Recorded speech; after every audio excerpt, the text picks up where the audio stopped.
Tujikaze, tujikaze, jikaze. Tujikaze, tujikaze, jikaze. Africa, tujikaze, tujikaze, jikaze. America, tujikaze, tujikaze, jikaze. You are listening to African Father in America podcast by Simon Javan Okello, live from Seattle, Washington, USA. Thank you so much for joining me for this morning's edition of the Daily African Proverbs. My name is Simon Javan Okello. I am in Seattle, Washington, and I am very excited to be here with you for this incredible live stream of the African Father in America podcast.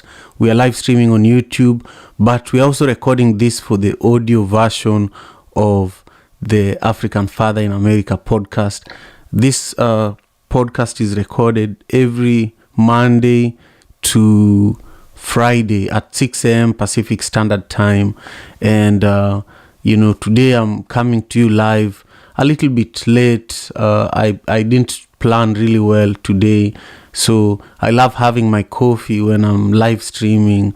So I had to make my coffee. I had a meeting before the live stream, before the show started today. So forgive me for the tardiness, but we are here. It's better late than never. We have an amazing proverb today from Mauritius that we are going to discuss. And I want to thank you if you are a subscriber to the channel. And if you haven't subscribed, this is an opportunity for you to do that. And also, if you are listening to this show on Clubhouse, I want you to take a minute and, invite your friends, share the link to this room, and, just prepare to also contribute, prepare to join us on the stage, because if you are not on the stage, then the length of the room is going to be shorter. If you are on stage, we will hear your voice, and we will be able to have even a more expansive experience here for today's conversation. We are also taking a journey to Mauritius. We are taking a journey to Mauritius. That's where our proverb is coming from today. So I don't know if there's anybody from Mauritius that is going to join us in the room today. And even if there is no one from Mauritius that is joining us in the room, we are still going to be able to discuss this beautiful proverb from Mauritius. Welcome, Brother Earth. Welcome, Rocky. And welcome, Gelari. Thank you for joining me for today's session of the Daily African Proverbs. Again, I was saying earlier that our proverb is from Mauritius, and it says that he who sulks eats his own bellow. He who sulks eats his own bellow. There are two words in this proverb that are completely new to me, if they are new to you as well. The word sulks and the word bellow. Those are new words to me. But I'll read the proverb one more time, and then I'll share with you a couple of things that my team and I came up with when we found this proverb.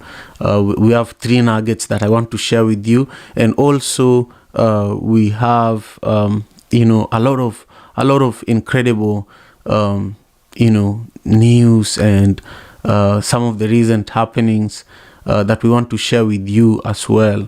So stay tuned. This proverb from Mauritius, it speaks about the importance of a good cheer, even in the face of adversity. A lot of the time, if you are late to a meeting, it completely disorganizes you, and sometimes you can't recover, But this proverb is teaching us that, sometimes you needed to be late for the meeting, but this proverb also teaches us that sometime when we reflect at our own lives, we find that we are not at the place where we would love to be, and so it's encouraging us that where we are is really where we are supposed to be, and we are supposed to embrace it. We are supposed to open our eyes more, deepen our listening capacities more, so that we really understand everything that we are experiencing, because we might need it during our next face in life. So, I want to share the 3 nuggets that we prepared, and then I want to hear voices from some of you who are joining us on Clubhouse, and also some of you who have joined us on YouTube. I love listening to this podcast, while driving. And I think it's now a habit that I have formed, where every morning after I drop my daughters off to school, I turn on the Daily African Proverbs while I'm on my way back home or to a meeting. I turn on the Daily African Proverbs. Number one, I want to learn how I did, and I want to learn how I did in terms of producing the show, and also just hosting, and how did I engage our friends who joined us for that specific episode. So I just want you to know that I always hear your voices and your perspectives, and I encourage you to do the same, because I think what we're doing here is really unique and really beautiful, and I want you to really engage even deeper with it.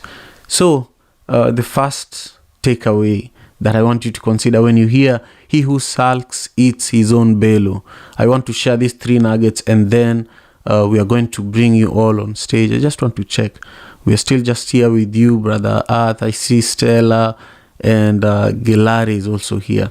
Great. That's a perfect intimate group to have a conversation with today. So the first takeaway, according to research, pessimism can have a number of negative consequences for one's physical and mental health. I just want you to think about that for a moment. If you're too pessimist, and it can impact your physical health. I want us to talk a little bit about that. But for me personally, I would say that that's very true for me. Whenever I am working on things, the most recent major project I worked on was Madaraka Festival, and while I'm pessimistic, sometimes I'm also optimistic, and I always find ways of winning against the side of my mind that tells me this is not possible. You are not going to be able to make this happen. You are not going to be able to pull all the resources needed in order for you to make such a festival or a monumental event happen. But also there's the side of me that is saying you have to overcome your fear of asking for help. You have to overcome, and whenever I asked for help, whenever I invited support, it came, So that's what this first point reminds me about. Then pessimists are more likely to experience anxiety and depression, and they are also at an increased risk for developing cardiovascular disease. Wow. So if you're always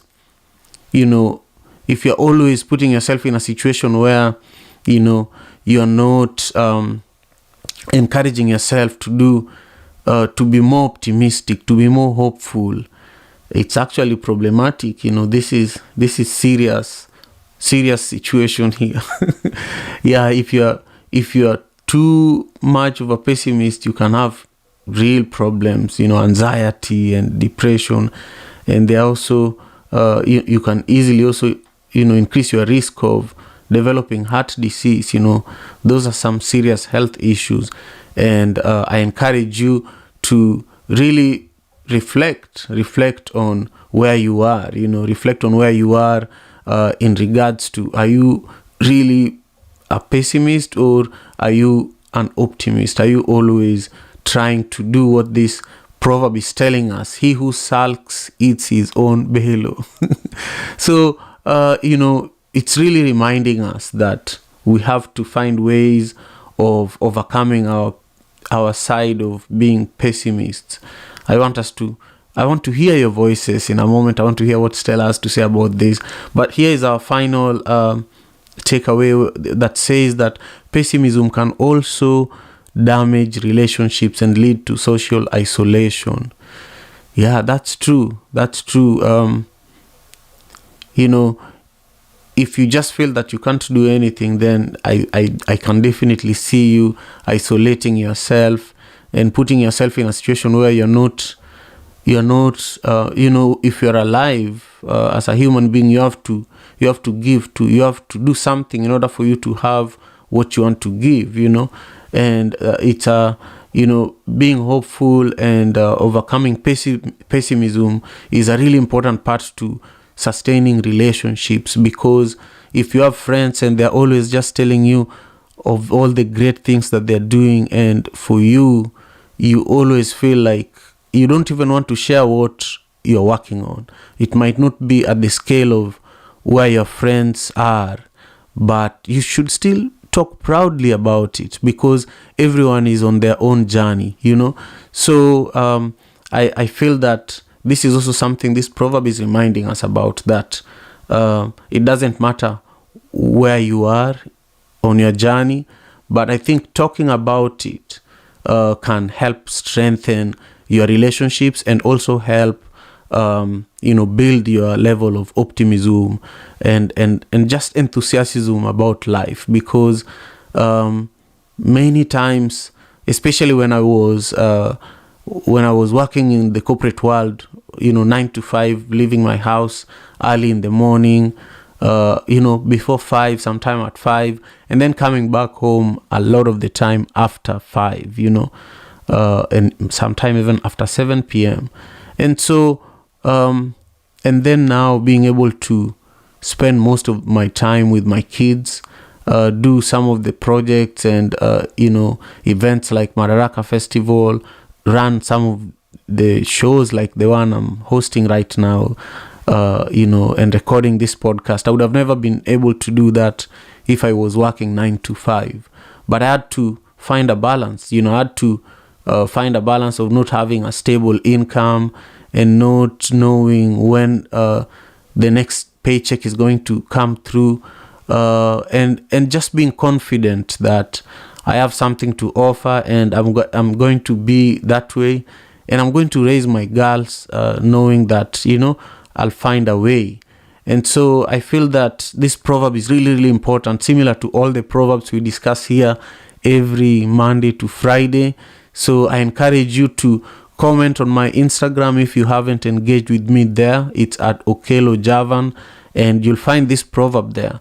Engage with me over there so that I know what you're thinking about it.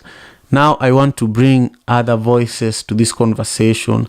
Remember, we are in the African Father in America podcast, and our title today, the title of our conversation is How Pessimism Can Damage Your Health. And this topic was inspired by an African proverb from Mauritius, and the proverb says, "He who sulks eats his own bellow." I need to do more research to understand sulk and bellow, Anyway, I want to thank everyone who is joining us on YouTube. By the way, thank you so much. Remember to subscribe to the channel, and remember to share the link to the channel with your community members who haven't subscribed yet.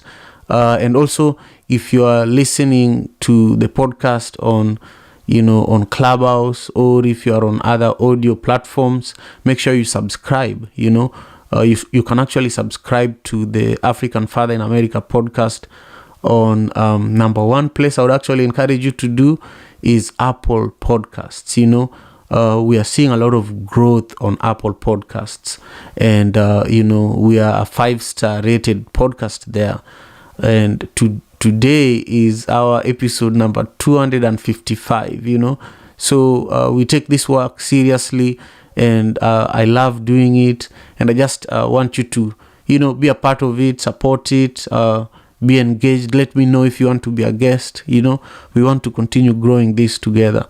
Now I want to invite Stella, who is an amazing colleague and supporter, and someone who attends the Daily African Proverbs regularly. Stella, how are you? And where are you? And also, what does today's proverb mean to you? He who sulks eats his own bellow.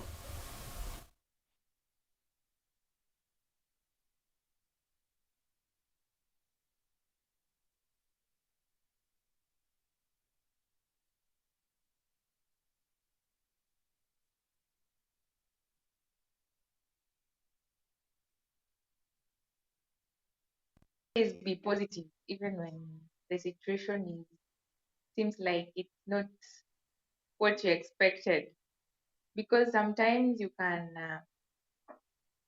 go on and on and on talking about the negative things that happen because you lost something, or because you didn't get what you wanted, or because you failed, and now you try to associate everything that you do with the negativity. And I think it trains your brain to always expect bad things. So I want to agree with the headline that we are generating from this proverb, that it is not good for your health, because something that is affecting your brain can make you lose your head, and when you lose your head you can run mad, and when you run mad it becomes really difficult to get you back to where you used to be. And recently I lost my grandmother, and when we went to the burial, and I think in such get-togethers, people are trying to look at who is doing better than the other, who is having what, who is having what. So there was one of our cousins who was the center of like attraction.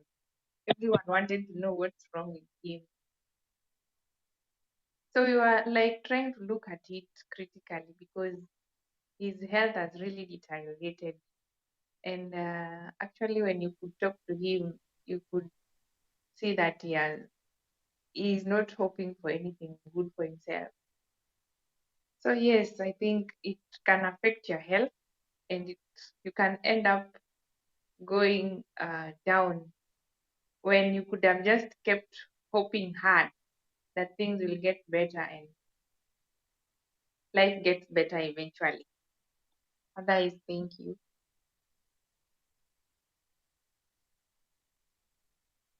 Yeah, thank you, Stella.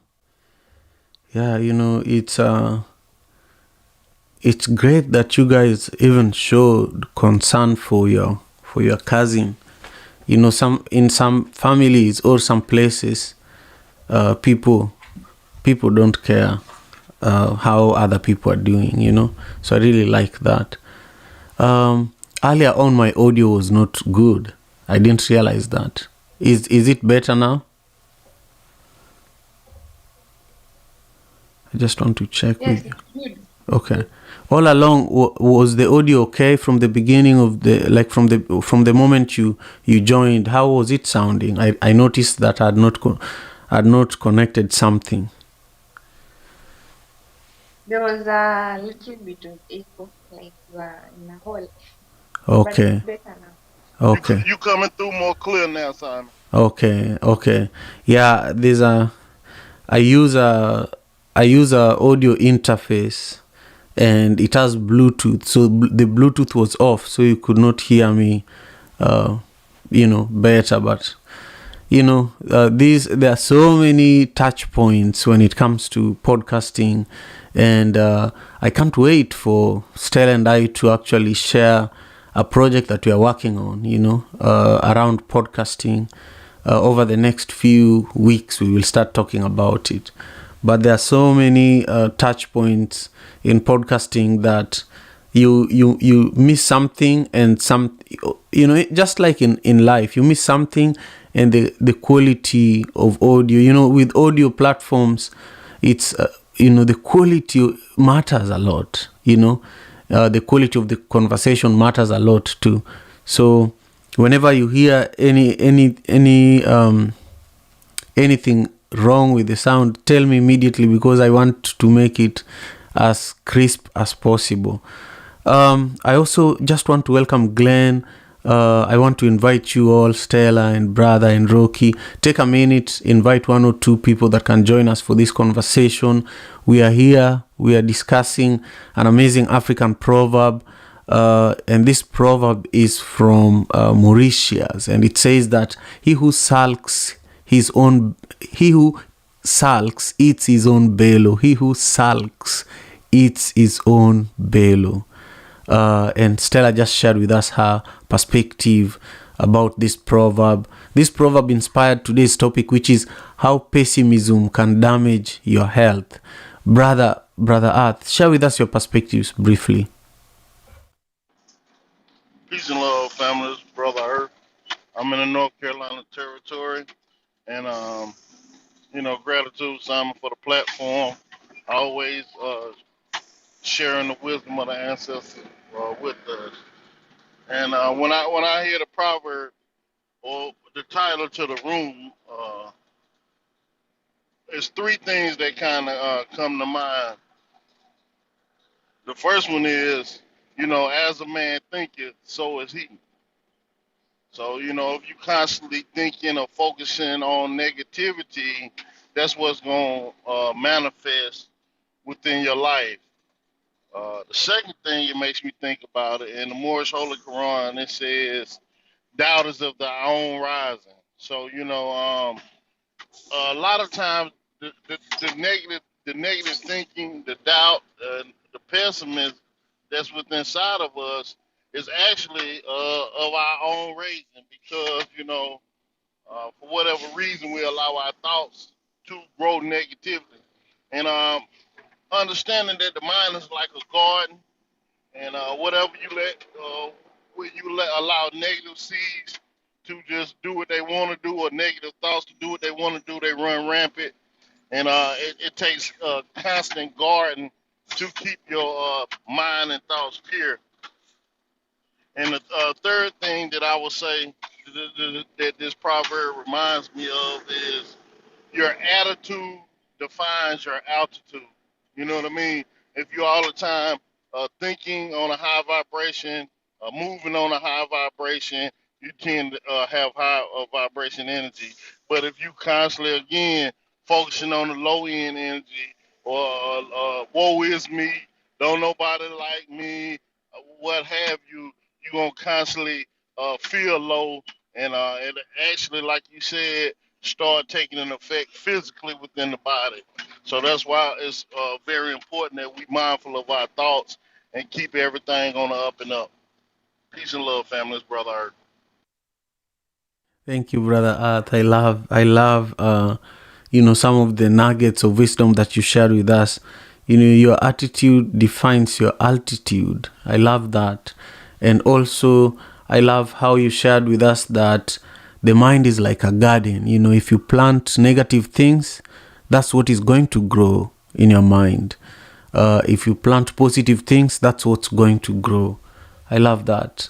I want to welcome Glenn on the stage as well. Thank you for joining us.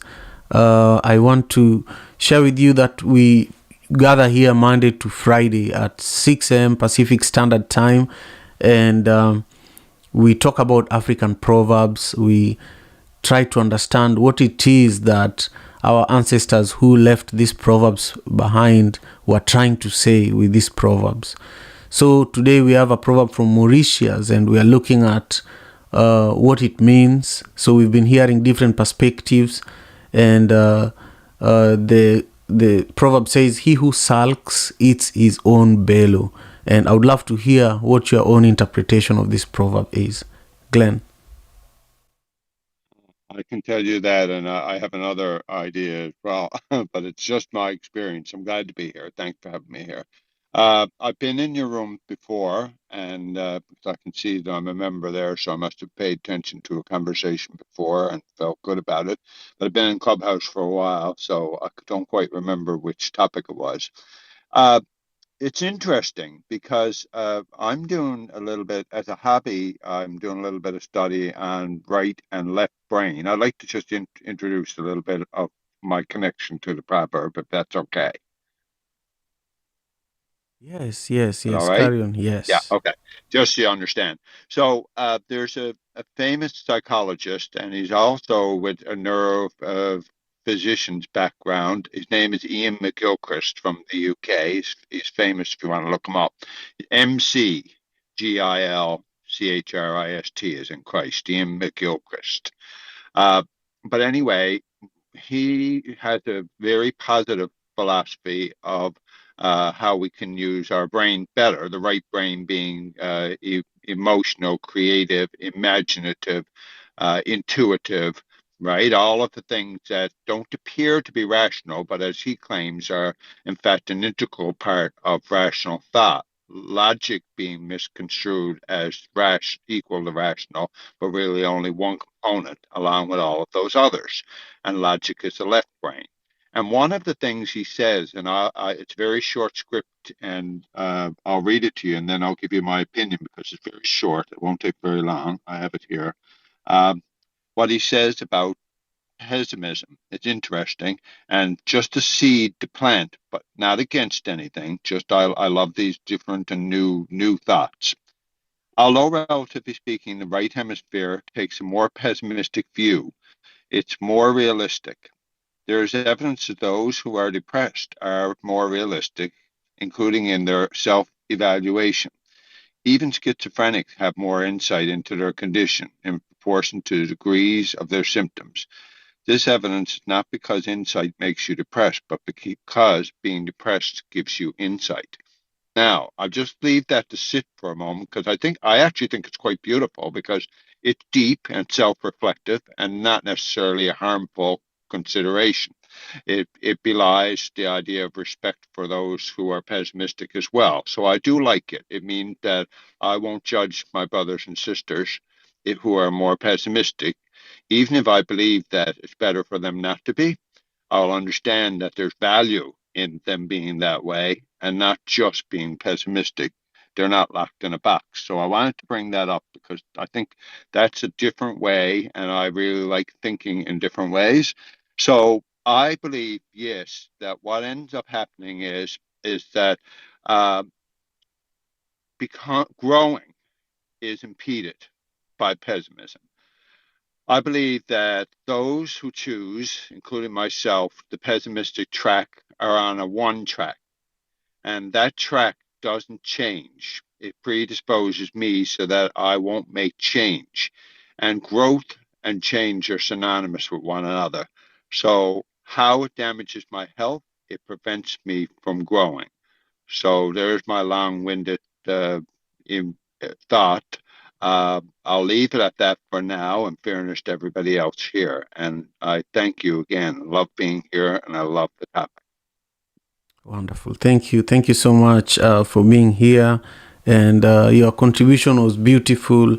I loved how you said that growth is impeded by pessimism. And I also loved when you said that those who are realistic are the most depressed, and I liked how you also said, a balance, every side, every person with every manner of being is important to the collective, to the community in general, so I think we should have people that are pessimistic, people that are optimistic, living together and interacting and communicating effectively. I think that's community, right? What do you all think? Maybe we should engage in that for a moment as we wrap up our session together. What do you all think? Because for me, one of the things I've learned over the years is to not judge, to not judge and to accept people the way they are, because I also want to be accepted the way I am, if I feel that sometimes I am too optimistic, I'm one of the unrealistic kind of people, because I know that everything is possible, I encounter a lot of challenges and I take major risks, but I always believe that something good is going to come out of every situation, no matter how bad of a situation it is, so that's where I come from. I want to hear a little bit from you, Glenn, and then we go to Stella and Brother, and we wrap up. You have faith. That's what I call using your right brain. It's using your faith. I was at a meeting last night where we have a small church, and many people are leaving it.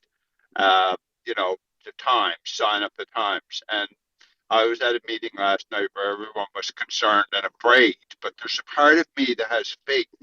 I believe that we will survive because we're doing good, and tying in the beautiful optimistic things with faith is a critical piece that I think we can't have if we're pessimistic. Sorry, I didn't interrupt. I didn't mean to. No problem, no problem. Let's hear from you, Stella. Just in closing, what are your few comments before we wrap up? I think the biggest war that we fight are between yourself. If that makes sense. But I always say, like, personally, the biggest wars I fight are between myself and I. And sometimes for you to win those wars, you just have to be optimistic. Yes, so I agree with the proverb. Yeah, thank you, Stella. Brother Earth, what are your closing comments, and also any comments to the conversation that Glenn and I were having in a moment ago? Peace and love, family. It's Brother Earth once again. And what I take from what Glenn added to the conversation, or what I'll comment on, is um, a person who is pessimistic um, oftentimes goes beyond the surface. You know, being on optimist, you only want to see it from one level, and that's the good or the positive aspect of it. But the pessimist is one who is, looking at it from multiple angles and multiple ways, and at times it could cause them, like he said, it causes depression, because you're able to see things that people who only see from looking at the surface can see, but you can see deeper towards the roots. And uh, just like duality, light and dark, good and bad. I guess uh, the optimist and the pessimist go hand in hand, so we have an understanding of what balance is. And I park my plane right there. Peace and love, family. Peace and love to My you. mother, Go ahead, Glenn. my mother was a pessimist. My father was an optimist. I loved them both. My mother gave me the beautiful direction that I've chosen in my life. My father gave me the openness to joy and positivity. So it's funny, because if we look at it in terms of our heritage, if we look back through our family trees at all of the beautiful people that we were connected to, we will see great value in both. But I remember many of us saying, my poor old mother, she died young. She suffered a lot. But because of her suffering, it's hard to talk about, but because of her suffering, we gained so much. It's beautiful. Yeah.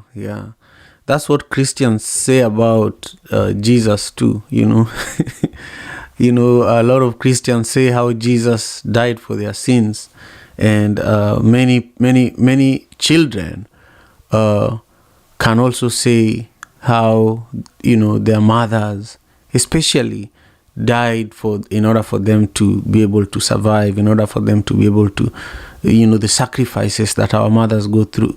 I could give many examples of sacrifices my own mother had to go through, that sometime now that she's no longer with us, I think about it and I'm like, wow, she did that for us. But then I'm a Christian myself too.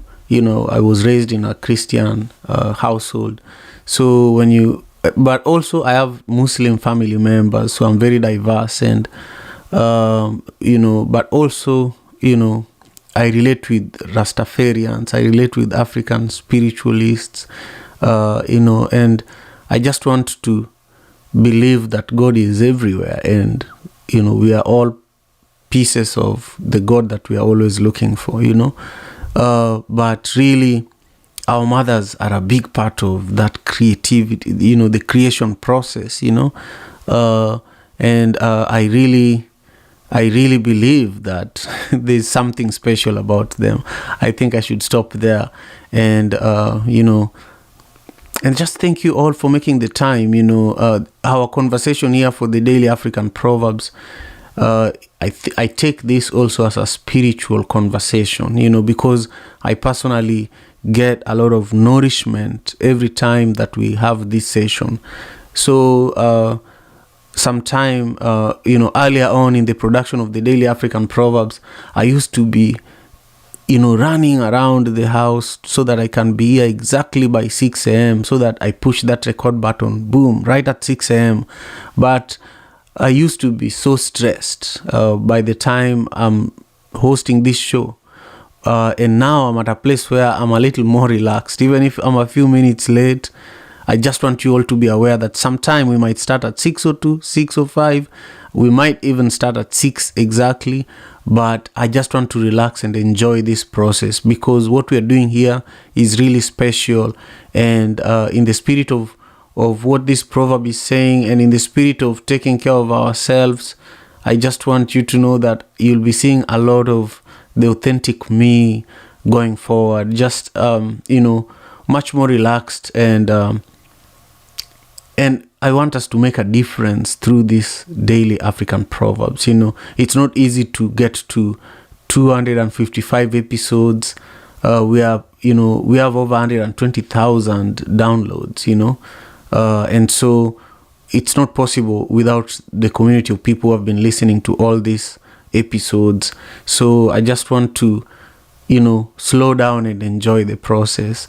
With that, take care of yourselves. I'll see you all tomorrow for the last conversation that we're having this week, 6 a.m. Pacific Standard Time. Take good care of yourselves. Peace and love. African father in America. Tujikaze, tujikaze, jikaze. Tujikaze, tujikaze, jikaze. African father in America. Tujikaze, tujikaze, jikaze. You are listening to African Father in America podcast by Simon Javan Okello, live from Seattle, Washington, USA.